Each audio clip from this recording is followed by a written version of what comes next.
Hello, welcome to civil core IAS.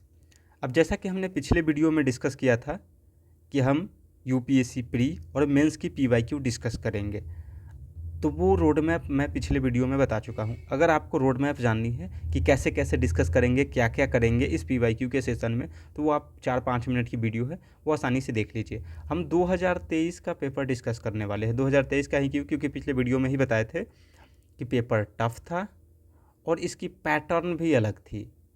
पिछले जितने भी पीवाईक्यू है 2023 और 2025, ये 2 ईयर के पीवाईक्यू है जिसके पैटर्न थोड़े टफ थे और अलग थे। तो 2023 से इसलिए स्टार्ट कर रहे हैं क्योंकि यूपीएससी के माइंडसेट को समझने का ये बेस्ट नज़रिया है कि अगर टफ पैटर्न होता है तो यूपीएससी का पैटर्न क्या है टफ में।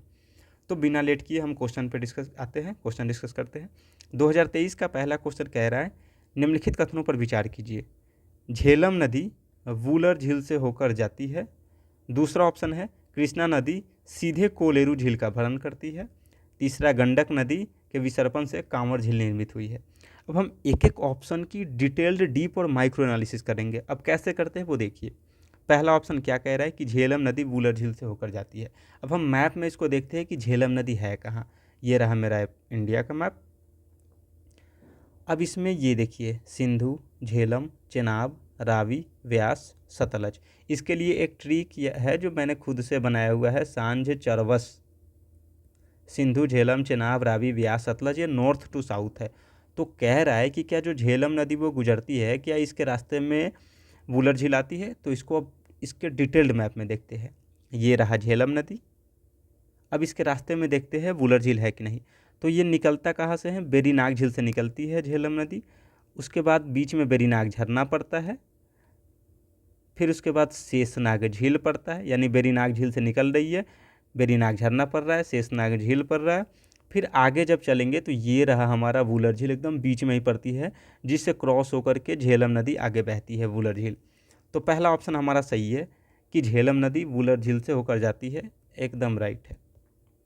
दूसरा ऑप्शन है कृष्णा नदी सीधे कोलेरू झील का भरण करती है। अब what is the meaning of भरण? भरण का मीनिंग क्या है? भरण मीन्स या तो उससे होकर गुजरती है या उसमें गिरती है। सेम यही लाइन है, बस इसने शब्द चेंज कर दिए हुए हैं। अब इसका मीनिंग क्या है समझते हैं। कृष्णा नदी कोलेरू झील का भरण करती है। तो अब देखते हैं कोलेरू झील है का सॉरी, ये है कृष्णा नदी, ये है गोदावरी नदी। कोलेरू झील इन दोनों के बीच में है। कृष्णा नदी आंध्र प्रदेश में है, कोलेरू झील भी महाराष्ट्र, आंध्र प्रदेश और तमिलनाडु होते हुए फिर लास्टली आंध्र प्रदेश से बंगाल की खाड़ी में गिर जाती है। तो इन दोनों के बीच में कोलेरू झील है। तो अब हमें देखने से क्या पता चल रहा है कि ना ही गोदावरी नदी कोलेरू झील का भरण करती है और ना ही कृष्णा नदी कोलेरू झील का भरण करती है। अब कोलेरू झील का भरण कृष्णा की 2 सहायक नदी करती है। उस सहायक नदी का नाम हम नीचे देखेंगे। ये है 2 मौसमी नदियाँ, बुडामेरू नदी और तमिलेरू नदी। कृष्णा वो कोलेरू झील का भरण करती है। अब मौसमी नदियों से क्या तात्पर्य है? मौसमी नदियाँ बारिश यानी मानसून के समय में ये भरी रहती है। अगर मानसून ना हो तो सूख भी जाती है या फिर उसमें पानी की मात्रा कम जाती है, तो उसे ही मौसमी नदियाँ कहते हैं हम। तो हमारा पहला था झेलम नदी भी क्लियर हो गया, वुलर झील भी क्लियर हो गया। फिर दूसरा है कृष्णा नदी भी क्लियर हो गया, कोलेरू झील भी हो गया। कृष्णा नदी की सहायक नदी की हम बात करते हैं तो वो था बुडामेरू और तमिलेरू नदी था, जो कोलेरू झील का भरण करती है। अब इसके बारे में डिटेल्स देखते हैं। इसका उद्गम स्थल है महाबलेश्वर श्रृंखला, ये रहा सतारा महाराष्ट्र से। वहाँ से ये निकलता है, उसी पे कोयना बांध बना हुआ है। फिर आगे चल के येरला नदी उसमें मिलती है, फिर कोयना नदी है, वरना नदी, कुंभी, तुलसी, बहुत सारे नदी आकर के उसमें मिलती है। तो आप सभी से अनुरोध है कि वो उसकी सारी सहायक नदियों के बारे में डिटेल्स देख ले। घाट प्रभया, तुंगभद्रा हो गया, फिर भीमा नदी आकर मिलती है, मूसा नदी जो बड़ी बड़ी नदी है, मुनेरू नदी, पलेरू नदी, ये आकर बंगाल की खाड़ी में गिर जाती है और कृष्णा डेल्टा बनाती है। तो ये हमारा दूसरा ऑप्शन क्लियर हो गया। तीसरा ऑप्शन है गंडक नदी के विसर्पण से कांवर झील निर्मित हुई है। अब कांवर झील क्या है? तो कांवर झील एक गोखूर झील है, गोखूर झील, जिसे कहते हैं हम इंग्लिश में ऑक्सबो लेक। अब ये ऑक्सबो लेक होता क्या है इसे समझते हैं। बहुत सारे प्रकार की नदियों में हम अभी 2 प्रकार के डिस्कस करेंगे। एक होती है युवा नदी और एक होती है वृद्धा नदी। युवा नदी का उद्गम स्थल से लेकर उसका बहाव स्थल एकदम तीव्र होता है और एकदम सीधा होता है, वह घाटी गॉर्ज का निर्माण करती है। जबकि वृद्ध नदी उसका बहाव कमज़ोर होता है, वो पुरानी हो चुकी होती है। तो जहाँ से उद्गम स्थल है वहाँ तो तीव्र है, पर आगे चल कर के वो बहाव कमज़ोर होने से उसका घुमाव ज़्यादा हो जाता है। एक टाइम के बाद ये जो घुमाव होने में ये जगह कट गया, तो इसकी घुमाव यहीं से आ गई, आई यहीं से आ गई, तो ये जो अलग हो गया भाग है, यही गोखुर या अवशिष्ट झील या ऑक्स बोले कहते हैं। तो कह रहा है गंडक नदी के विसर्पण से कांवर झील निर्मित हुई है, तो ये गलत है। ये भी गलत था क्योंकि सीधे कोल्लर झील का भरण इसमें दिया हुआ है करती है, जबकि नहीं करती है। तो गंडक नदी के विसर्पण से कांवर झील निर्मित नहीं हुई है, बल्कि बूढ़ी गंडक से निर्मित हुई है। इसको मैप में देखते हैं, ये रहा बिहार का मैप, क्योंकि गंडक और बूढ़ी गंडक बिहार में ही है, नेपाल से निकलती है। नेपाल में गंडक को नारायणी कहा जाता है और गंगा में आकर के मिलती है। तो गंडक नदी युवा नदी है, और वह जब नेपाल से निकलती है तो तीव्र वेग के साथ, तीव्र प्रवाह के साथ गंगा नदी में आकर मिल जाती है। यह गोखुर झील का निर्माण नहीं करती है, यानी कांवर झील का निर्माण नहीं करती है। बूढ़ी गंडक वृद्ध नदी है, तो जब ये आती है मैदानी भागों में तो टेढ़ा मेढ़ा होते होते यहाँ एक भाग कट जाता है, जो गोखुर झील का निर्माण करता है, उसी को कांवर झील कहा जाता है। फिर आगे चल करके वो गंगा में मिल जाती है। तो ये रहा हमारा तीनों का एनालिसिस। अब ये कह रहा है कि उपरोक्त में से कितने कथन सही है। अब हम इस केवल एक, केवल दो, केवल सभी तीन, फिर उसके बाद कोई भी नहीं, तो इसमें से हमारा केवल ऑप्शन 1 सही है, केवल एक। 2023 का पेपर टफ इसीलिए था क्योंकि अब इसका आप ऑप्शन देखिए, केवल एक, केवल दो, सभी तीन, कोई भी नहीं। इसमें यदि आपको इन्फॉर्मेशन एग्जैक्ट मालूम हो then you will solve the question, otherwise ये बहुत टफ पड़ जाती है। अब रीज़न ये है कि आपको इसमें से एक भी क्वेश्चन नहीं मालूम है तो एलिमिनेशन का मेथड तो लगेगा ही नहीं। पर हम इसके कुछ ट्रिक का भी बात करते हैं, पर ट्रिक तभी यूज करें जब आपको क्वेश्चन तनिक भी आइडिया ना हो, फिर भी अगर सॉल्व करना ही हो तो थोड़ी ट्रिक देख लेते हैं क्या है, जो यूपीएससी में प्रायः एनालिसिस से ये समझ में आती है। इसमें दिया हुआ है सीधे, तो यूपीएससी का एक कुछ ऐसे शब्द है जो उसमें अगर ऑप्शन में लगे हो तो प्रायः वह गलत होते हैं, हमेशा नहीं होते। ये यूनिवर्सल ट्रूथ नहीं है कि अगर सीधा लग गया, हमेशा लग गया, केवल लग गया तो गलत ही होगा, प्रायः की बातें हो रही है।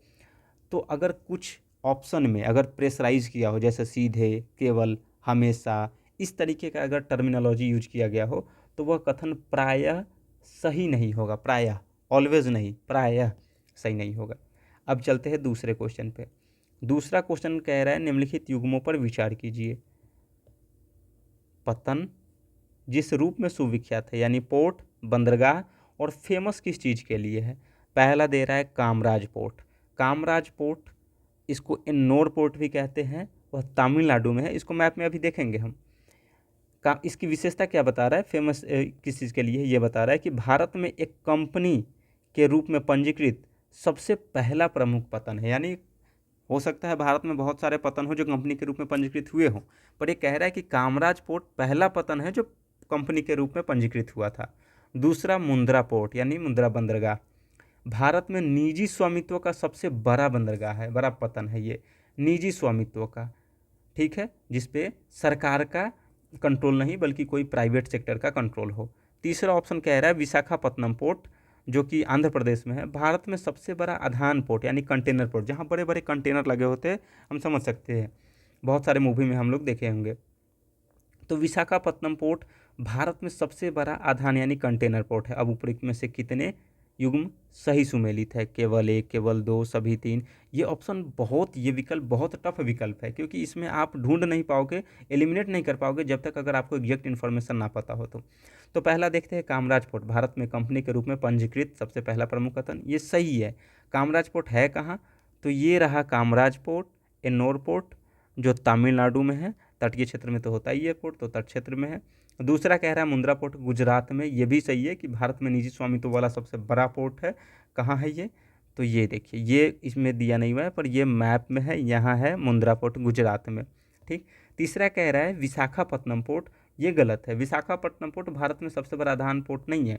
भारत में सबसे बड़ा आधान पतन यानी कंटेनर पोर्ट जो है वो नहावा सेवा जवाहरलाल नेहरू पोर्ट ट्रस्ट है, जो मुंबई के दक्षिण में है। आधुनिक इसे यह पहला आधुनिक पोर्ट है जो पूर्णतः कंप्यूटरीकृत है। वैसे विशाखापत्तनम भी है आधुनिक, पर पहला कौन है, नहावा सेवा जवाहरलाल नेहरू पोर्ट ट्रस्ट। क्योंकि यहाँ पूछ रहा है, यहाँ भी तो इसने पूछा ना कि पहला विशेषता, तो ये हमें ध्यान रखने की नीड है कि भारत में सबसे बड़ा आधान पतन यानी कंटेनर पोर्ट तो नहावा सेवा जवाहरलाल नेहरू पोर्ट ट्रस्ट।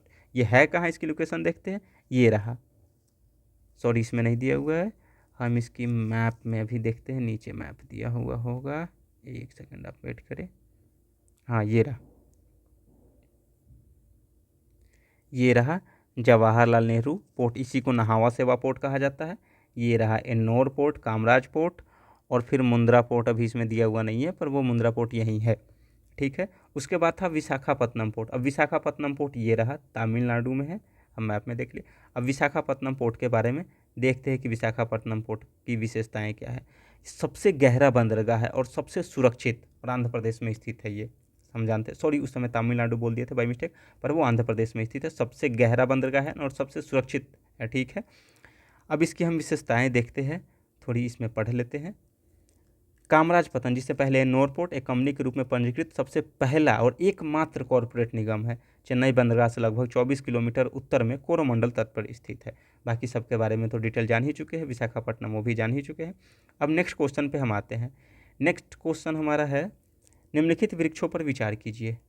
कटहल, आर्टोकार्पस हेटेरोफाइलस, महुआ, मधुका इंडिका साइंटिफिक नेम, सागौन, टेक्टोना ग्रैंडिस साइंटिफिक नेम। इसे इंग्लिश में टिक कहते हैं, कटहल को जैकफ्रूट, महुआ को महुआ ही कहते हैं।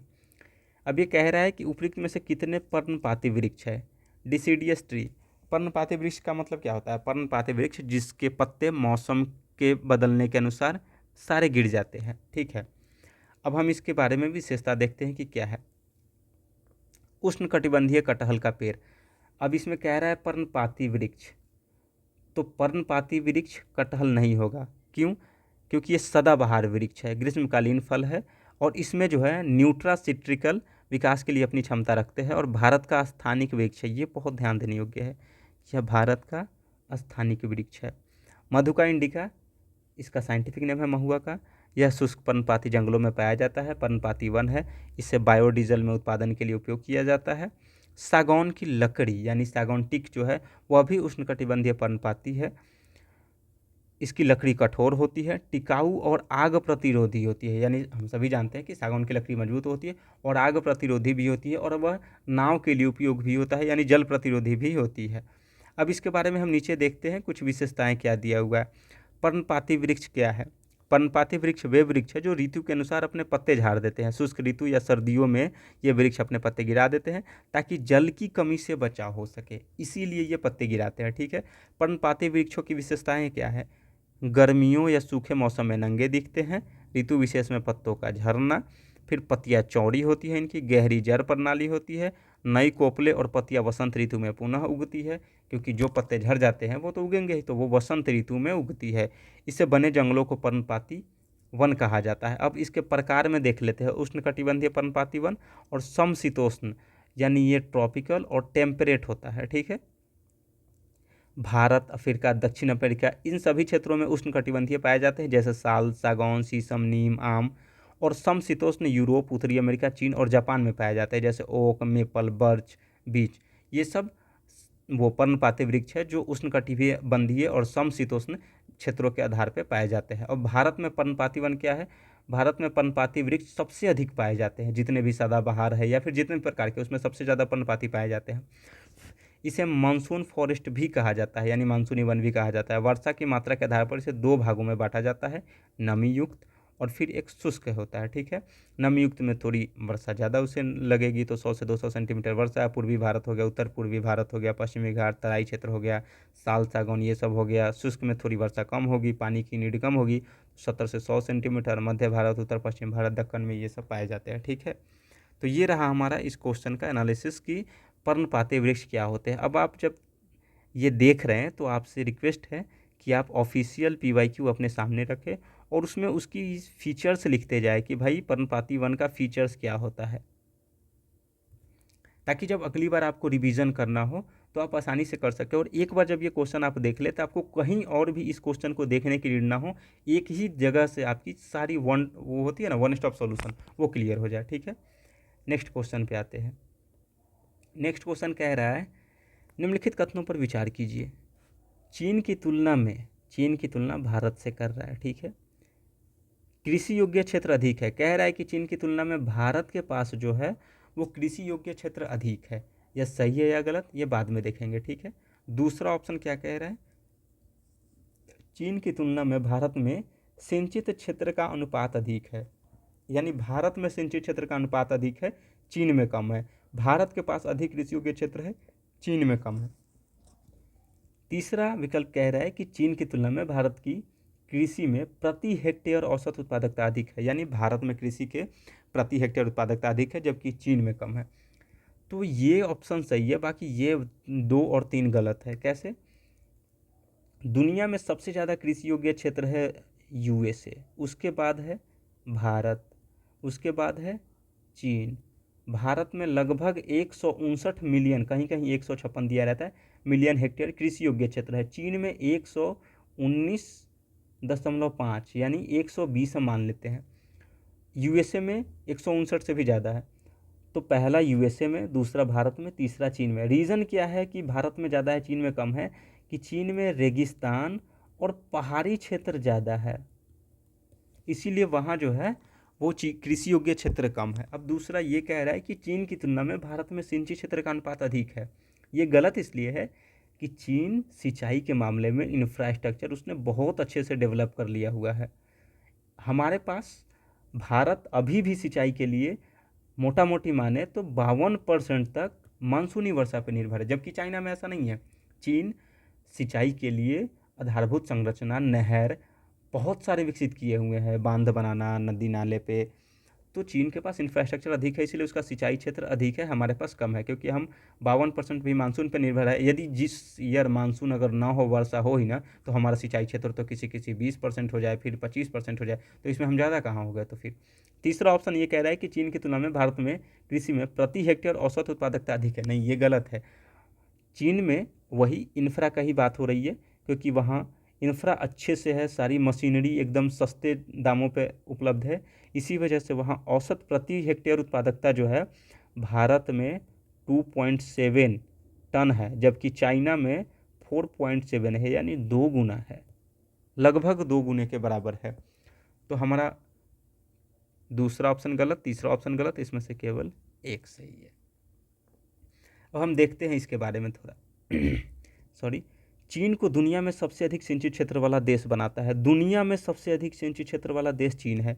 इसके बाद 66.7 मिलियन के साथ भारत है, यानी 70 मिलियन हेक्टेयर सिंचित क्षेत्र चाइना में है, दूसरा भारत है, पहला भारत नहीं है।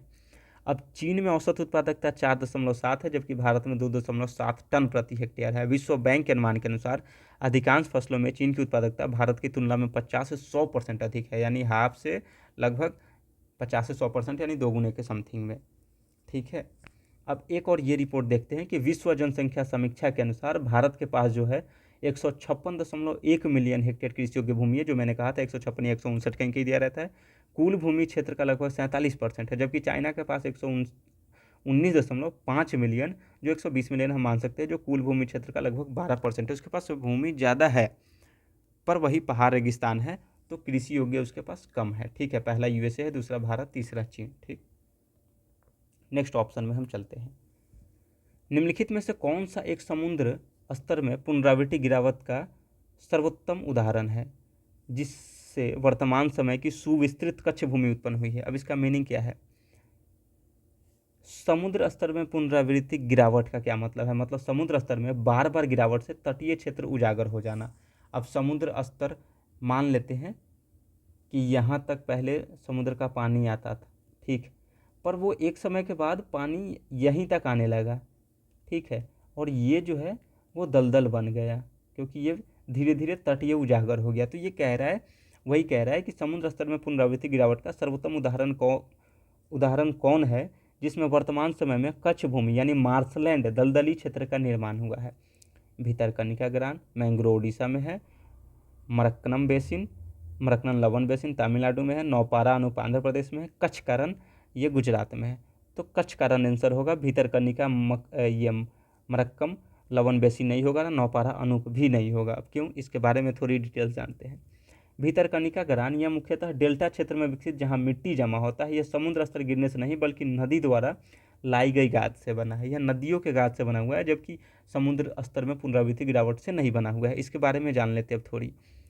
भितरकनिका ग्रान यानी भितरकनिका मैंग्रोव, यह उड़ीसा के केंद्रपारा जिले में स्थित है। ठीक है, भितरकनिका ग्रान यह क्षेत्र ब्राह्मणी, बैतरणी और धमरा नदियों के संगम क्षेत्र पर फैला हुआ है। ये बहुत इंपॉर्टेंट पॉइंट है, ब्राह्मणी, बैतरणी और धमरा नदी। ठीक है, इसका भारत का दूसरा सबसे बड़ा मैंग्रोव तंत्र है। ठीक है, यहाँ भितरकनिका राष्ट्रीय उद्यान और वन्यजीव अभ्यारण्य का हिस्सा है। यानी ये जो है भितरकनिका मैंग्रोव व भितरकनिका राष्ट्रीय उद्यान और वन्यजीव अभ्यारण्य का हिस्सा है। यहाँ नमकीय मगरमच्छ यानी salt water crocodile, olive Ridley कछुआ, ये बहुत इंपॉर्टेंट है, ओलिव रिडले कछुआ, किंग कोबरा और पक्षियों की अनेक प्रजातियां पाई जाती है। यह एक रामसर स्थल भी है, 2002 में घोषित किया गया था। ऑब्वियसली हम जानते हैं कि मैंग्रोव जो जैव विविधता के लिए अत्यंत समृद्ध होता है, तो ये भी अत्यंत समृद्ध है। फिर है मरक्कनम लवन बेसिन, जो तमिलनाडु में है, नमक उत्पादन का क्षेत्र है। ठीक है, फिर नौपारा अनूप आंध्र प्रदेश में है। ये एक दलदली क्षेत्र है, लेकिन ये भी समुद्र स्तर में पुनरावृत्ति गिरावट से उत्पन्न नहीं हुई है, केवल कच्छ कारण, ऑप्शन डी है। ठीक है, जो गुजरात के वो तटीय भागों वाला क्षेत्र है। नमक का दलदली क्षेत्र यह प्लेटों के हलचल एवं समुद्र स्तर में बार बार गिरावट का उत्कृष्ट उदाहरण है, इसी से बना हुआ है वो। ठीक है, नेक्स्ट क्वेश्चन है हमारा क्वेश्चन नंबर 6 2023 का। भारत के कतिपय तटीय क्षेत्रों में, कतिपय मीन्स कुछ, भारत के कुछ तटीय क्षेत्रों में प्रचुर मात्रा में उपलब्ध है इल्मेनाइट और रूटाइल निम्नलिखित में से किसके समृद्ध स्रोत है? तो एल्यूमिनियम, ताम्र, लौह, टाइटेनियम किसके समृद्ध स्रोत है? तो अगर हम बचपन में या कभी साइंस के बुक पढ़े होंगे तो उसमें एल्यूमिनियम का तो हमें याद ही होता है कि बॉक्साइट कोरंडम क्रायोलाइट होता है। ताम्र का अगर नहीं भी याद हो, लोहा का याद हो कि वो मैग्नेटाइट, हेमेटाइट, पाइराइट, ये सब होता है। तो इन दोनों तो ऑप्शन ऐसे ही एलिमिनेट हो गया, ताम्र और टाइटेनियम। तो इसके लिए हमें इंफॉर्मेशन की नीड है। अब ये क्या कह रहा है इसके बारे में देखते हैं। टाइटेनियम के ऑक्साइड, हमारा ऑप्शन डी होगा। टाइटेनियम के ये दोनों ऑक्साइड है, इल्मेनाइट और रूटाइल। टाइटेनियम के ऑक्साइड, रूटाइल और इल्मेनाइट टाइटेनियम के समृद्ध स्रोत है। टाइटेनियम ऑक्साइड और सिलिकेट दोनों खनिजों में पाया जाता है। टाइटेनियम जो है ऑक्साइड और सिलिकेट दोनों खनिजों में पाया जाता है। टाइटेनियम को अपने हल्के और टिकाऊ स्वभाव के कारण एयरलाइंस और रक्षा में व्यापक उपयोग किया जाता है। स्पेस एज मेटल का उपनाम दिया गया है इसे। तांबे के बारे में जानते हैं। तांबा का क्या होता है, वो ओर्स क्या होता है, यानी उसके स्रोत तांबा ग्लांस, ताम्र पाइराइट्स, क्यू पाइराइट, मैकेलाइट, CuCO3 जिसको कहते हैं। लोहे का हेमेटाइट, मैग्नेटाइट, लिमोनाइट, सीडेराइट, एकेराइट, गोइथाइट, टगाइट, ये सब होते हैं। एल्यूमिनियम का बॉक्साइट, कोरंडम, क्रायोलाइट, इसके 3 ही होते हैं। ठीक है, तो ये रहा हमारा कि भारत के कतिपय तटीय क्षेत्रों में प्रचुर मात्रा में उपलब्ध इल्मेनाइट और रूटाइल निम्नलिखित में से किसके समृद्ध स्रोत है?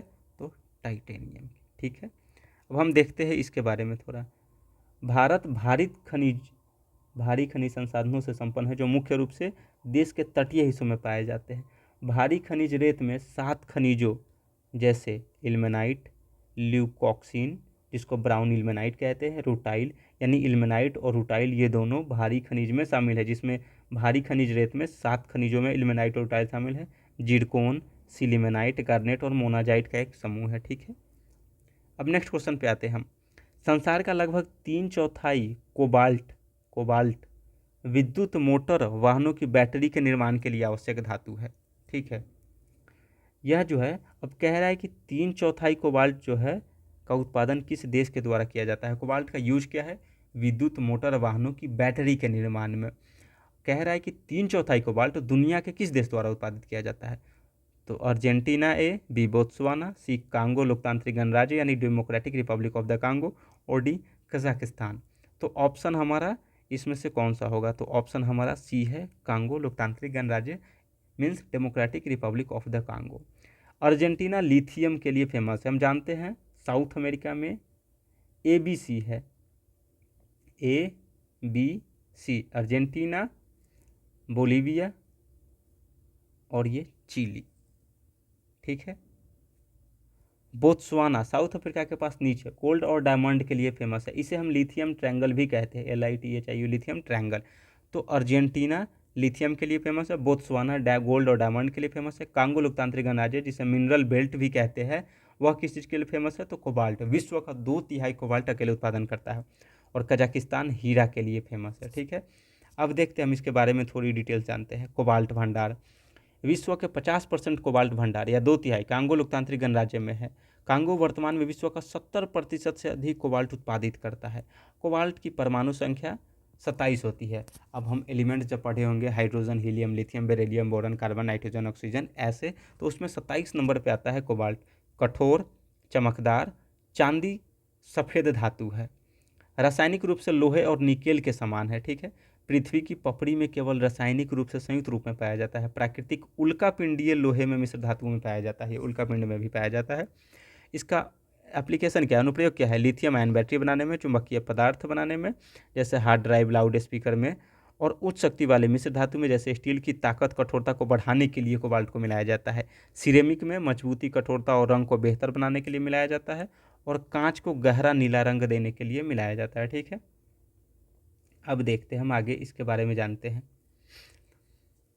कोबाल्ट CO, परमाणु संख्या 27, धात्विक खनिज है, मेटालिक मिनरल है।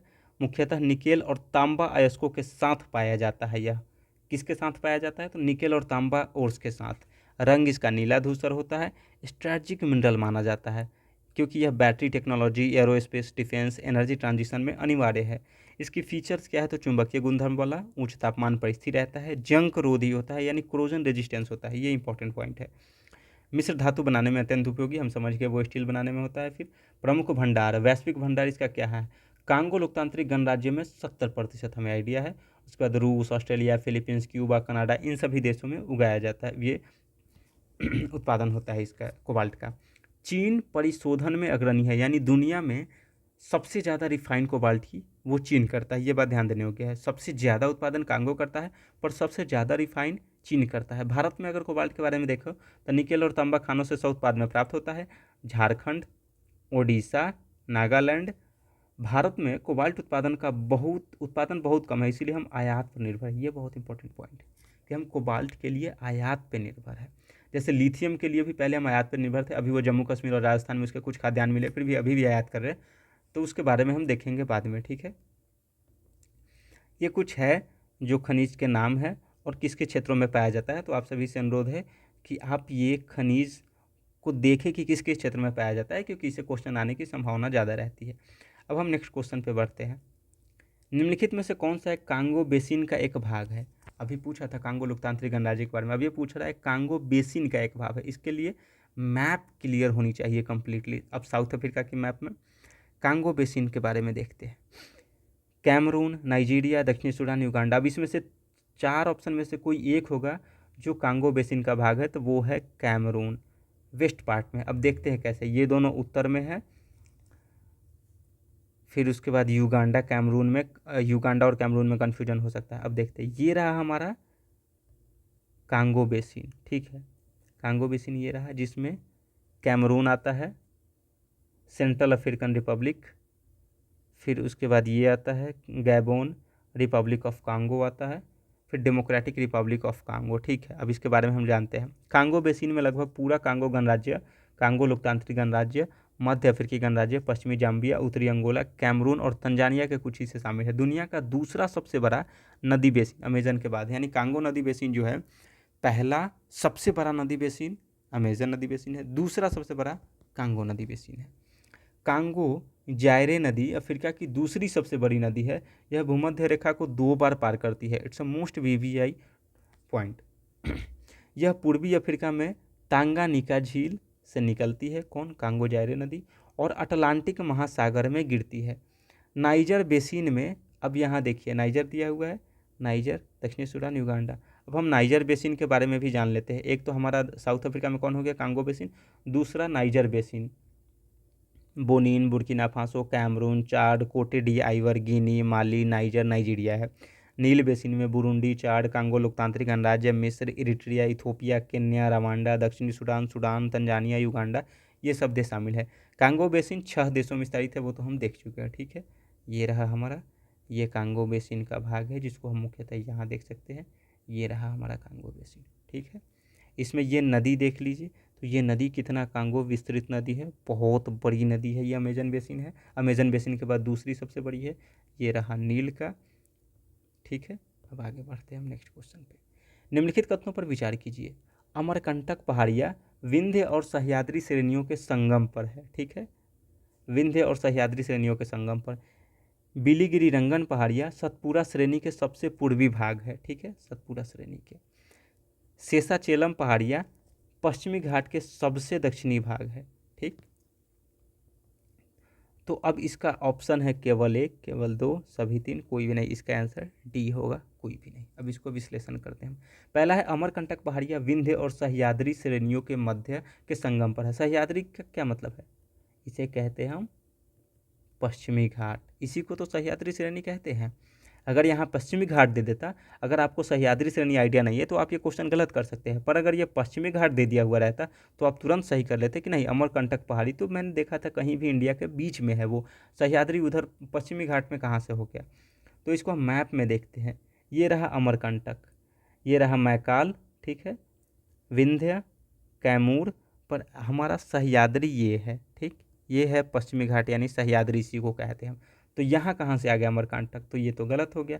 कह रहा है कि विंध्य और सह्याद्री श्रेणियों, तो हमारा विंध्य तो ये हो गया, तो विंध्य और सह्याद्री के बीच में कहाँ है? ये तो गलत है। ये तो विंध्य और अमरकंटक, ये रामगढ़ और मैकाल के बगल में है। विंध्य हो गया, कैमूर हो गया, महादेव हो गया, ग्वालियर हो गया, फिर उसके बाद आपका मैकाल हो गया, फिर रामगढ़ हो गया, दलमा हिल्स हो गया उधर। दूसरा ऑप्शन कह रहा है कि बिलीगिरी रंगन पहाड़ियाँ सतपुरा श्रेणी के सबसे पूर्वी भाग है। अब सतपुरा श्रेणी, सतपुरा कहाँ है?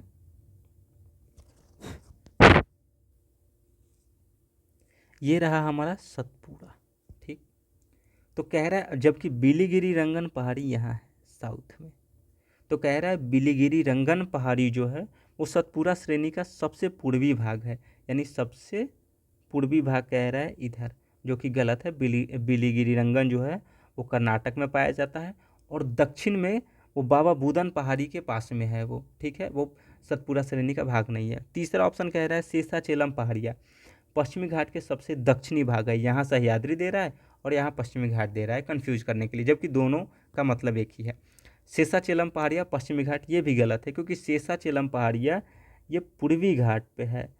ठीक है, ये रहा हमारा नल्लामलाई और एरामल्ला, इसी के बीच में है शेषाचेलम पहाड़ियाँ, जो कि पूर्वी घाट का है। ये पश्चिमी घाट में, पश्चिमी घाट का भाग नहीं है। ठीक है, अब हम इसके बारे में थोड़ी डिटेल्स देखते हैं। ये है अमरकंटक मैकाल पहाड़ियों के आधार होने के साथ विंध्य और सतपुरा पर्वतमाला का मिलन बिंदु है। अमरकंटक जो है मैकाल पहाड़ियों का बेस है यानी फुट है, और विंध्य और सतपुरा पर्वतमाला का मिलन बिंदु है। जबकि दे रहा था वहाँ सह्याद्री, गलत है, वहाँ सतपुरा होगा। ठीक है, मैकाल पर्वतमाला की सबसे ऊंची चोटी है। अमरकंटक जो है मैकाल की सबसे ऊंची चोटी है। नर्मदा, सोन और जोहिला का उद्गम यही है। ये तीनों नदी का उद्गम स्थल अमरकंटक ही है। मैकाल श्रेणी सतपुरा पर्वतमाला का पूर्वी भाग है। कह रहा था बिलीगिरी रंगन पहाड़ी सतपुरा श्रेणी का सबसे पूर्वी भाग है, गलत है। वहाँ मैकाल श्रेणी जो है वो सतपुरा पर्वतमाला का पूर्वी भाग है। मैकाल पर्वतमाला मध्य प्रदेश के शहडोल और मंडला जिले यानी मध्य प्रदेश में और छत्तीसगढ़ दोनों में स्थित है। यहाँ जनजातियों में बैगा और गोंड पाया जाता है। ठीक है, सह्याद्री भारत के पश्चिमी तट पर स्थित पर्वत श्रृंखला को पश्चिमी घाट या सह्याद्री कहते हैं। गुजरात ऊपर से नॉर्थ टू साउथ देखें, महाराष्ट्र, गोवा, कर्नाटक, केरल और तमिलनाडु यानी 6 राज्यों में फैला हुआ है। ये 1600 किलोमीटर तक है और यूनेस्को की विश्व धरोहर यानी वर्ल्ड हेरिटेज साइट में ये नामांकित है। बिलीगिरी रंगन यानी बिलीगिरी रंगास्वामी कर्नाटक राज्य के दक्षिण भाग में है। तमिलनाडु के ईरोड जिले में सत्यमंगलम वन्यजीव अभयारण्य के पहाड़ियों से सटे हुए है। ठीक है, इसकी सबसे ऊंची पहाड़ी कटारी है, इसे याद रखने की जरूरत नहीं है। शेषाचेलम पहाड़ी आंध्र प्रदेश में पूर्वी घाट का एक हिस्सा है। ठीक है, यह इसी पहाड़ी पर तिरुपति का मंदिर है, यानी शेषाचेलम पहाड़ी पर ही तिरुपति का मंदिर है। श्री वेंकटेश्वर राष्ट्रीय उद्यान भी यहीं है। ठीक है, इसी पर्वत श्रृंखला में स्थित है। इसे वर्ष 2010 में बायोस्फीयर रिजर्व के रूप में नामित किया गया था। इसमें लाल चंदन के बड़े भंडार है, जैसे हम पुष्पा मूवी भी देखे तो वो साउथ का ही पार्ट है, तो तमिलनाडु का सीन उसमें दिया गया हुआ है। तो ये लाल चंदन के बड़े भंडार है। यनाडी जनजाति यानी ये दोनों जनजाति ऊपर से ध्यान रखें, ऊपर बैगा और गोंड है और नीचे यनाडी जनजाति। यह रेड सैंडर्स और सिलेंडर लोरी सहित कई स्थानिक प्रजातियों का घर है। रेड सैंडर्स को ध्यान रखें, लाल चंदन कहा जाता है। ठीक है, नेक्स्ट क्वेश्चन हमारा क्या कहता है, भारत की कनेक्टिविटी परियोजनाओं के संदर्भ में निम्नलिखित कथनों पर विचार कीजिए। स्वर्णिम चतुर्भुज परियोजना के अधीन पूरा पश्चिम गलियारा डिब्रूगढ़ और सूरत को जोड़ता है। दूसरा है त्रिपक्षीय राजमार्ग मणिपुर में मोरेह को म्यांमार से होते हुए थाईलैंड में चियांग माई से जोड़ता है। तीसरा ऑप्शन है बांग्लादेश चीन भारत म्यांमार आर्थिक गलियारा कॉरिडोर उत्तर प्रदेश में वाराणसी को चीन में कुनमिंग से जोड़ता है। अब केवल एक, केवल दो, सभी तीन, कोई भी नहीं। ऑप्शन डी सही, कोई भी नहीं। कैसे देखते हैं। स्वर्णिम चतुर्भुज परियोजना को हम मैप में देखते हैं। ये रहा हमारा स्वर्णिम चतुर्भुज परियोजना, उत्तर दक्षिण और पूर्व पश्चिम राजमार्ग। तो क्या रहा था कि डिब्रूगढ़ और सूरत को जोड़ता है, गलत। ये पूर्व पश्चिम में पोरबंदर से सिलचर को जोड़ता है, ठीक, सिलचर को पोरबंदर से जोड़ता है, ठीक है। अब इसके बारे में हम देखते हैं। स्वर्णिम चतुर्भुज का पूर्व पश्चिम गलियारा कॉरिडोर सिलचर और पोरबंदर को जोड़ता है। स्वर्णिम चतुर्भुज का उत्तर दक्षिणी गलियारा श्रीनगर से कन्याकुमारी को जोड़ता है। ये रहा हमारा, ठीक है। दूसरा कह रहा है त्रिपक्षीय राजमार्ग मणिपुर से मोरेह को म्यांमार से होते हुए थाईलैंड में चियांग माई से जोड़ता है। अब ये तो सही है कि मणिपुर के मोरेह से, म्यांमार से होते मांडले, फिर उसके बाद आगे बागो, यहाँ थाईलैंड में वो चियांग माई को नहीं जोड़ता है, जबकि वो मायावाड़ी मायासॉट को जोड़ता है वो, ठीक है। ये रहा हमारा भारत म्यांमार थाईलैंड त्रिपक्षीय राजमार्ग, India Myanmar Thailand trilateral highway जो है अंतर्राष्ट्रीय राजमार्ग है, जो म्यांमार के माध्यम से भारत मोरेह मणिपुर थाईलैंड के मायासॉट को जोड़ेगा, जो कि यहाँ इतनी डिटेल्ड दिया हुआ है कि चियांग माई, अगर ध्यान से ना देखो तो आप इस क्वेश्चन में समझ ही नहीं पाओगे कि कहाँ गलत है कहाँ सही है। ये भी बहुत इसने नाम दिया हुआ है, इतनी माइक्रो थीम के साथ, माइक्रो कॉन्सेप्ट के साथ ये क्वेश्चन पूछा हुआ है। बांग्लादेश चीन भारत म्यांमार आर्थिक गलियारा कॉरिडोर जो है उत्तर प्रदेश में वाराणसी को चीन में कुनमिंग से जोड़ता है। अब देखते हैं हम इसके बारे में, ठीक है। ये रहा कोलकाता से जाता है बांग्लादेश में, ये रहा कोलकाता, ढाका, मांडले और कुनमिंग। तो क्या कह रहा है, वाराणसी से। तो वाराणसी से कहाँ है, ये तो कलकत्ता से स्टार्ट हो रहा है। तो जो ये बांग्लादेश चीन भारत म्यांमार गलियारा जो है, ये बांग्लादेश इंडिया में कोलकाता से स्टार्ट होकर कुनमिंग को जोड़ता है, जिसमें बांग्लादेश भी आता है, म्यांमार भी आता है, ठीक है। तो ध्यान रखिए, ये उत्तर प्रदेश के वाराणसी से नहीं होगा। ये भी इसमें सारे ऑप्शन गलत है। तो हमें कनेक्टिविटी परियोजनाओं पे ध्यान रखना होगा। इंडियन मैप के लिए एक बेस्ट, आपको कोई भी मैप की बुक लेकर उसकी तैयार करनी पड़ेगी, क्योंकि इंडियन मैप से टफ क्वेश्चंस आ रहे हैं, ठीक। अभी एक हाल ही में करंट में हुआ है, 2026 के लिए इम्पोर्टेंट हो सकता है। इंडिया भूटान जो है रेल कनेक्टिविटी हुआ है, जिसमें जो है पश्चिम बंगाल को भूटान से और फिर असम को भूटान से जोड़ा गया है। रेल कनेक्टिविटी है जिसमें बनरहट को ये समत्से से, फिर उसके बाद कोरकाझरा को गिलीफू से, ये भूटान और भारत में कनेक्टिविटी परियोजना लागू किया गया है। यानी बनरहट को समत्से को कोकराझार को गिलीफू से जोड़ता है, ठीक है। ये ध्यान रखें, इंडिया भूटान का पश्चिम बंगाल के बनरहट को भूटान के समस्ती, इंडिया के असम के कोकराझार को भूटान के गिलीफू से जोड़ता है। ये 2026 के लिए इम्पोर्टेंट हो सकता है, ठीक है। फिर हम अगला क्वेश्चन देखते हैं। नेक्स्ट क्वेश्चन कह रहा है निम्नलिखित कथनों पर विचार कीजिए। स्टेटमेंट 1, भारत अपने पास यूरेनियम निक्षेप डिपॉजिट होने के बावजूद अपने अधिकांश विद्युत उत्पादन के लिए कोयले पर निर्भर है। कह रहा है कि भारत के पास जो है यूरेनियम निक्षेप है, इसके बावजूद वह विद्युत उत्पादन के लिए कोयले पर निर्भर है। ऐसा क्या ये सही है या गलत है, देखते हैं इसके। स्टेटमेंट 2 कह रहा है विद्युत उत्पादन के लिए कम से कम 60% तक समृद्ध एनरिच्ड यूरेनियम का होना आवश्यक है। कह रहा है कि क्या विद्युत उत्पादन के लिए यूरेनियम जो इनरिचमेंट होती है वो कम से कम 60% तक होना चाहिए, उससे कम में विद्युत उत्पादन नहीं होगा। तो क्या ये सही है गलत है? पहली बात तो ये गलत है। क्यों? क्योंकि हमें अगर थोड़ी भी प्री के लिए या अगर कॉन्सेप्चुअल बेसिक कोई बुक पढ़े होंगे तो उसमें दिया हुआ है कि 3 से लेकर के 5 या 7% तक हम मान सकते हैं, मोटा मोटी 5-10% तक मान सकते हैं। बहुत ज़्यादा कोई इंडिच किया तो भी कि 10% तक हो सकता है, जो कि ये भी ज़्यादा है।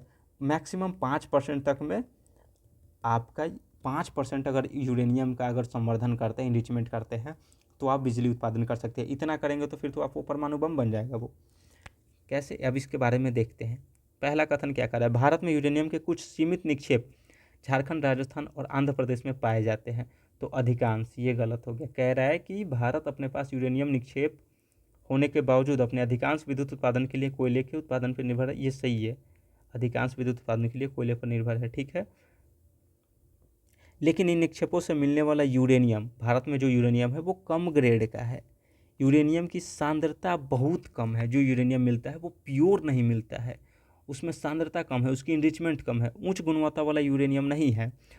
इसके विपरीत भारत के पास कोयले का बड़ा भंडार है, जैसे झारखंड, छत्तीसगढ़, उड़ीसा। इसीलिए भारत का 55 से 60% विद्युत उत्पादन कोयले का होता है। ध्यान रखिए, यूरेनियम कहाँ मिलता है? झारखंड में, राजस्थान में और आंध्र प्रदेश में, ठीक है। ये इकोनॉमिक सर्वे 2023-24 में भी दिया हुआ था ये। अब कथन 2 का विश्लेषण करते हैं। यह कथन तथ्यात्मक रूप से गलत है। क्यों? क्योंकि सामान्य परमाणु विद्युत रिएक्टरों में उपयोग होने वाला समृद्ध यूरेनियम मात्रा जो है 2 से 5% के बीच होती है, ना कि 60%। 60% या उससे अधिक अधिक समृद्ध यूरेनियम सैन्य उपयोग के लिए, जैसे परमाणु हथियारों में किया जा सकता है, ना कि विद्युत उत्पादन में। भारत के अधिकांश PHWR pressurise heavy water reactor में तो नेचुरल यूरेनियम 0.7% यानी यूरेनियम 235 का ही प्रयोग होता है, ठीक है। तो हमारा दूसरा ऑप्शन गलत है। तो ऐसे विकल्प बहुत ईजी होते हैं कि निम्नलिखित में से कौन सा एक सही है। कथन 1 और कथन दोनों सही है, तो 2 गलत है, तो ये गया। कथन 1 और कथन 2 दोनों सही है, तथा कथन 2 अगर दोनों सही है तो ये भी गया। कथन 1 गलत है, ये भी गया। अब एक ही ऑप्शन है कि कथन 2 गलत है, तो यही सही हो जाएगा। ऐसे विकल्प एलिमिनेट करने में बहुत आसान हो जाते हैं, ठीक है। अब हमारा है निम्नलिखित कथनों पर विचार कीजिए। क्वेश्चन नंबर 12, कथन 1, शिशुधानी स्तनी मार्सुपियल प्राकृतिक रूप से भारत में नहीं होते हैं। शिशुधानी स्तनी मार्सुपियल यानी ये कंगारू प्रजाति में ही आया जाता है ये। तो कह रहा है शिशुधानी स्तनी मार्सुपियल प्राकृतिक रूप से, नेचुरली भारत में नहीं पाए जाते हैं, ठीक। कथन स्टेटमेंट 2 कह रहा है शिशुधानी स्तनी यानी मार्सुपियल्स केवल परभक्षी रहित, केवल शब्द को ध्यान रखें आप, परभक्षी रहित पर्वतीय घास स्थलों में ही पनप सकते हैं। अगर ये क्वेश्चन आपको नहीं आ रहा है तो इस एक वर्ड के बेस पे, एक टर्मिनोलॉजी के बेस पे आप इसे एलिमिनेट कर सकते हैं। अगर ये गलत हो गया तो हमारा ये भी गलत, ये भी गलत, ये भी गलत हो जाएगा। क्योंकि शिशुधानी स्तनी केवल परभक्षी रहित यानी परभक्षी जहाँ उसको नुकसान न पहुँचाने वाला कोई जीव न रहता हो, तो केवल पर्वतीय घास स्थलों में। ऐसा दुनिया में कोई भी ऐसा जगह नहीं होगा जहाँ केवल वो पर्वतों में ही पाया जाता होगा, अन्य कोई जगह पर नहीं पाया जाता होगा। तो ये गलत है। तो इसका विकल्प सी, कथन 1 सही है किंतु कथन 2 गलत है। यानी भारत में जो है शिशुधानी वो प्राकृतिक रूप से भारत में नहीं पाया जाता है। अब उसकी पिक्चर देखते हैं हम कैसी है, ठीक है। ये रहा, इसे तो हम लोग बहुत अच्छे तरीके से जानते हैं, कंगारू को, ये तो है ही। पर मार्सुपियल्स में जो है शिशुधानी में वोम्बैट ये भी आता है, शुगर ग्लाइडर ये भी आता है, कोआला ये भी आता है, ओपोजम ये भी आता है, नम्बैट ये भी आता है, वाल्बे, कोल और फिर टास्मानियन डेविल आता है, ये भी है, तस्मानियन डेविल, ठीक। अब ये इसके बारे में जानते हैं, मार्सुपियल्स के बारे में। अद्वितीय प्रजनन प्रणाली होता है, यानी अविकसित शिशुओं को ये जन्म देते हैं। ये ऐसे शिशुओं को जन्म देते हैं जो अविकसित होते हैं, बाद में माँ की थैली में बढ़ते हैं। जैसे आप यहाँ देखिए, इसमें है ये बच्चा माँ की थैली में, कंगारू अपनी पेट में बच्चे को रखता है, ठीक है। आहार विविधता क्या है?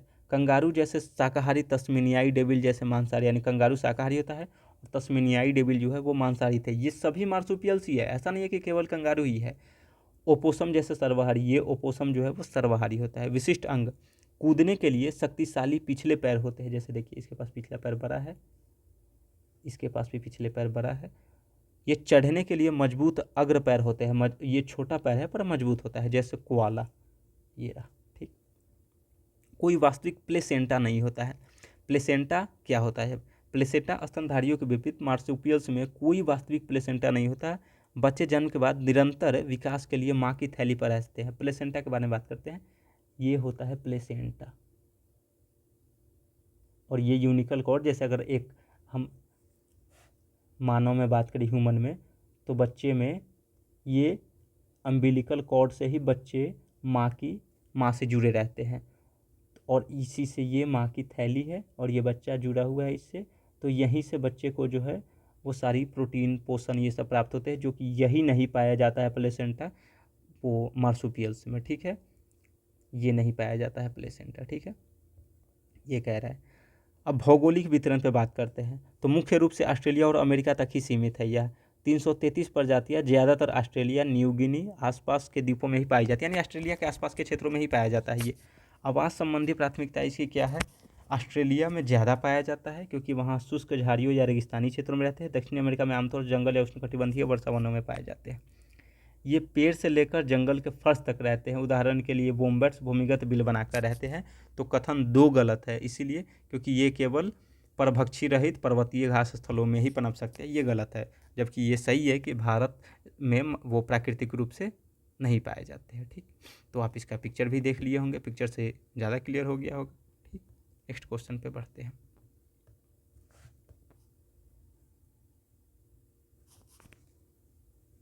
ये भी इन्वायरमेंट का ही क्वेश्चन है। 13 नंबर क्वेश्चन कह रहा है।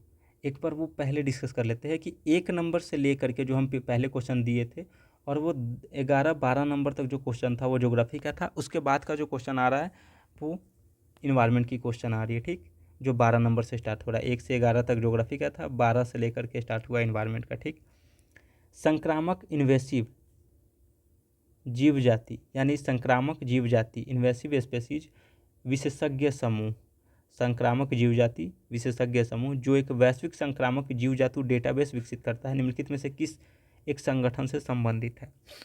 अब इन्वायरमेंट अगर आप बेसिक पढ़े होइएगा, कोई भी कोर बुक पढ़े होइएगा, तो उसमें ये ऑब्वियसली मिला होगा कि संक्रामक यानी इन्वेसिव जाति के लिए कौन सी रेड सूची वो जारी करता है। तो ऑब्वियसली बात है international union for conservation of nature, IUCN। अब इससे रिलेटेड क्वेश्चन PYQ में भी पूछ चुका है। 2011 में पूछा, 15 में पूछा, 20 में पूछा, 23 में पूछा, IUCN से रिलेटेड। तो इससे हमें क्या पता चलता है कि IUCN is a most important topic for UPSC, क्योंकि वो 4-5 बार IUCN से पूछ चुका है। ये तो 23 का पेपर है, 20 में भी पूछा, 15 में भी पूछा, 21 में भी पूछा। ठीक है, अब देखते ये UNDP है, ये UNWCD, UNWCED, WWFN। अब इन सभी के बारे में थोड़ी हम एक बार जान लेते हैं डिटेल। अंतर्राष्ट्रीय प्रकृति संरक्षण संघ international union for conservation of nature में जो है ये IUCN हो गया, और उसके नीचे जो हो गया आक्रामक प्रजाति विशेषज्ञ समूह, संक्रामक जीव जाति विशेषज्ञ समूह, और फिर ये सबसे नीचे होता है फिर प्रजाति उत्तरजीविता आयोग, उसके यानी ये IUCN हो गया, उसके नीचे कोई एक समूह हो गया जिसको प्रजाति उत्तरजीविता आयोग कहा जाता है, उसके नीचे जो हो गया वो हो गया सबसे ISSG जिसको संक्रामक जीव जाति विशेषज्ञ समूह कहा जाता है। तो IUCN का ही पार्ट है। अब IUCN के बारे में थोड़ी डिटेल्स जान लेते हैं। पूरा नाम international union for conservation of nature, संक्षेप में IUCN। स्थापना वर्ष 1948 में इसकी स्थापना किया गया था। मुख्यालय ग्लैंड स्विट्जरलैंड में है। भारत सदस्य बना 1969 में। इंपॉर्टेंट पॉइंट ध्यान रखने के लिए, मुख्यालय ध्यान रखें।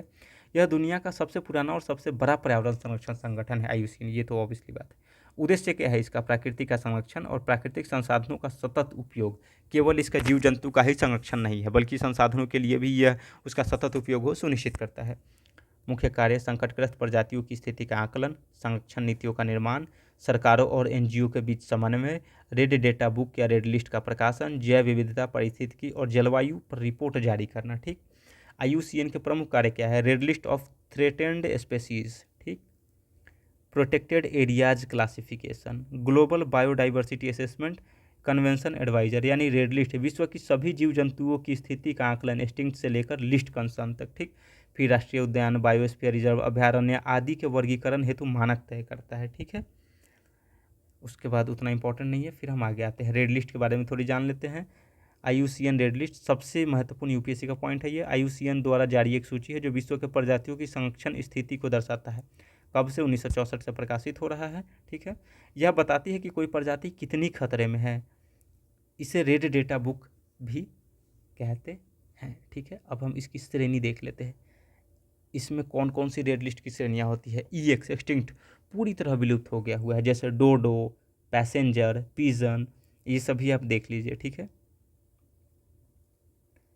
EW extinct in the wild, केवल कैद या नियंत्रित स्थिति में मौजूद, यानी उसको संरक्षित किया जा रहा है कैद करके, क्योंकि वह कुछ ही प्रजाति बचे हुए होंगे, जैसे अरेबियन ऑरिक्स कभी इस श्रेणी में था। CR क्रिटिकली इंडेंजर, यानी पहला एक्स EW एक्सटिंक्ट पूरी तरह से विलुप्त हो गया हुआ है। EW extinct in the wild, यानी वो जंगल में विलुप्त हो गया हुआ है, उसको संरक्षण करके कैद करके संरक्षित किया जा रहा है। CR अत्यंत गंभीर रूप से संकटग्रस्त है, जैसे ग्रेट इंडियन बस्टर्ड जो राजस्थान के क्षेत्र में पाया जाता है, जवान राइनो, फिर इंडेंजर्ड संकटग्रस्त टाइगर, एशियन एलिफेंट, वल्नरेबल संवेदनशील स्थिति में snow leopard, lion tailed macaque जो पश्चिमी घाट में पाया जाता है, इस पर क्वेश्चन पूछ चुका है लायन टेल्ड मकाक पे। एंटीनियर थ्रेटेन लगभग संकटग्रस्त होता है, ठीक। LC लिस्ट कंसर्न जिसके लिए सामान्य रूप से सुरक्षित है वो ये डेफिशिएंट पर्याप्त रूप से जानकारी नहीं है। DD भी होता है कि बहुत सारे ऐसे जीव है जो पर्याप्त जानकारी ही नहीं है जिनके बारे में। एनी नॉट इवेल्युएटेड जिनका अभी तक कोई मूल्यांकन नहीं किया गया हुआ है। तो इनके इतने सारे है ये सब, ठीक है। अब हम देखते हैं नेक्स्ट क्वेश्चन। निम्नलिखित प्राणी जात पर विचार कीजिए। लायन टेल्ड मकॉक जो अभी हम नीचे पढ़े थे, सिंहपुच्छी मकॉक, मालाबार सिवेट, सांभर हिरन। कह रहा है उपरोक्त में से कितने आमतौर पर रात्रिचर है।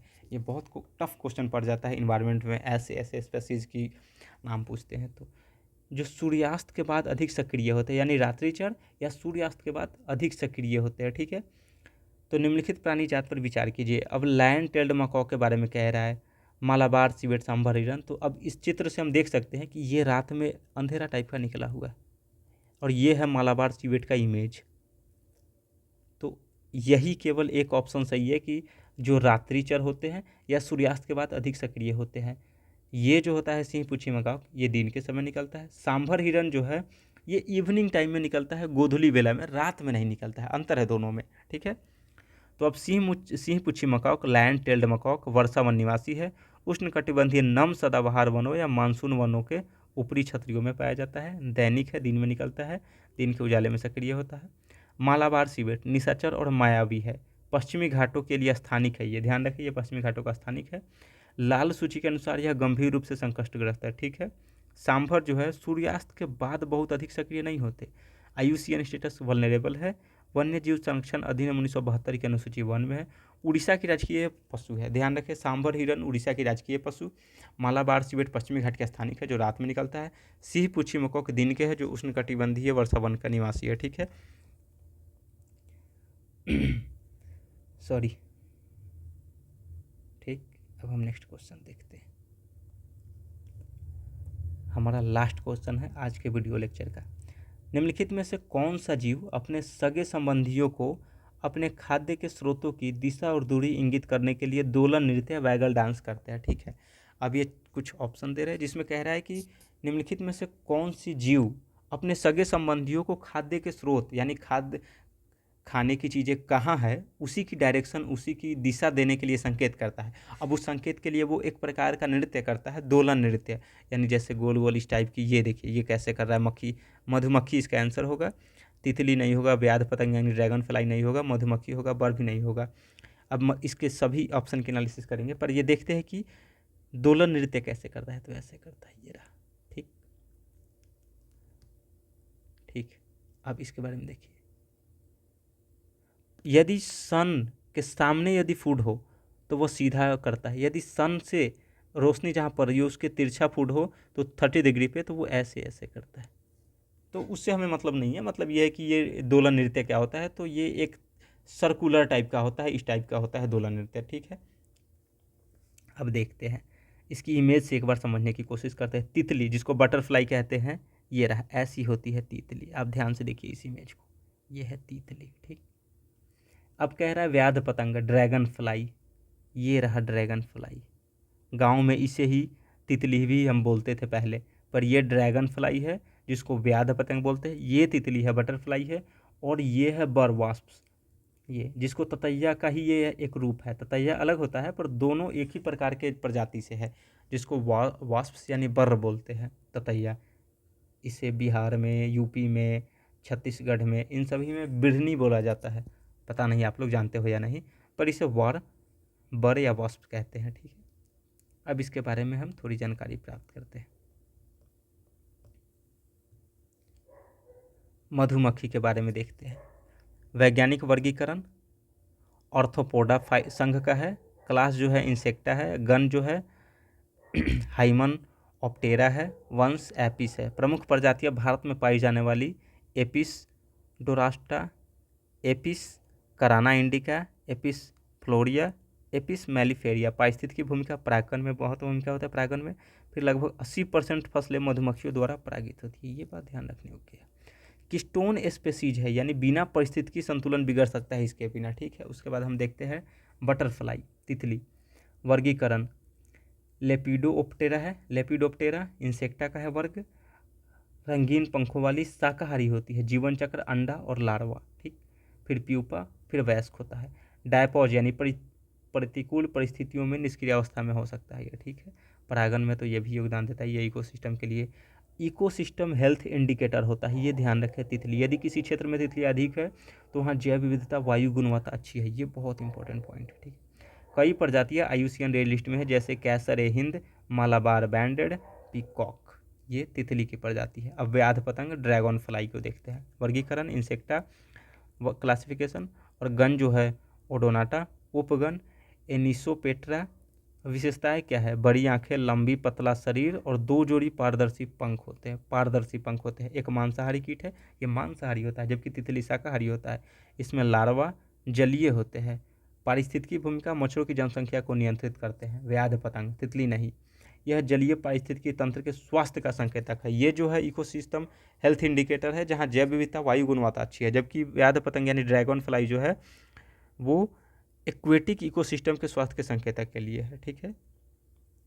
जहाँ ड्रैगन पाई जाती है, ड्रैगन फ्लाई, वहाँ प्रदूषण कम होता है, जल प्रदूषण, ठीक। बर वास्प के बारे में जानते हैं, जिसको ततैया कहते हैं। वर्गीकरण हाइमनपोटेरा, हाइमनॉप्टेरा हनी बी एंड्स की तरह होता है। विशेषताएं बर मधुमक्खी जैसी दिखती है, परंतु डंक ज़्यादा दर्दनाक होता है। ऑब्वियसली बचपन में अगर किसी को काटा हो तो उसे आइडिया होगा। ये मांसाहारी होती है, कीटों का शिकार करती है। कुछ सोलिटरी होती है, कुछ सोशल समूह में रहने वाली होती है, ठीक। अब पारिस्थितिकी महत्व क्या है? प्राकृतिक कीट नियंत्रण, ये फसलों के हानिकारक कीट खाती है। कुछ प्रजातियां परागन में भी सहायक होती है। यह कृषि eco friendly pest control agent के रूप में काम करती है। ऑब्वियसली बात है, जब प्राकृतिक कीट नियंत्रण करेगा तो eco friendly pest control agent तो होगा ही। तो आज हमारा यहीं तक रहने देते, ये हमारा लास्ट क्वेश्चन था 15 नंबर। एक दिन में हम 15 क्वेश्चन करेंगे, तो एक वीक में कम से कम हम 1 ईयर का कंप्लीट कर लेंगे। तो आपको फिर ये इस तरीके से कंप्लीट होगा एनालिसिस कि आपको कहीं और देखने की नीड नहीं है, और कॉन्सेप्चुअल क्लैरिटी के साथ होगा, ठीक है।